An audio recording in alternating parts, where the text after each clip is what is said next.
Hi అండి. Sudden గా morning నుంచి పెద్ద వర్షం అయితే పడిపోతుంది. అరే వర్షాకాలం అయిపోయింది కదా అనుకుంటే ఇంకా వర్షాలు పడుతూనే ఉన్నాయి. ఇంకా దార్వి నేనైతే వర్షాన్ని ఫుల్ గా ఎంజాయ్ చేసేసాము. పెళ్లి కాకముందు ఎప్పుడు వర్షం పడినా స్పైసీగా ఏదైనా చేయమంటే ఫస్ట్ మా మమ్మీ కారం దోశ చేసేది.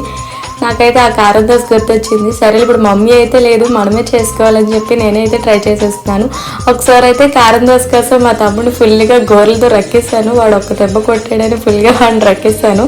అవన్నీ నాకు గుర్తొస్తున్నాయి. అండ్ నాకు రెసిపీ గుర్తున్నంత వరకు బాగానే చేస్తున్నాను. నేను కారం దోశ అయితే వేసేసుకుంటున్నాను. నా ఫేవరెట్ అనమాట. అండ్ మా మమ్మీ కూడా చెప్పేవారు, ఏదైనా ట్రై చేయు, పెళ్ళికి ముందు అంటే మనం అసలు వినం కదా, అండ్ పెళ్లి తర్వాత ఏదైనా చేసుకోవాలంటే మనమే చేసుకోవాలి, ఇప్పుడే పేరెంట్స్ విలువ బాగా తెలుస్తుంది.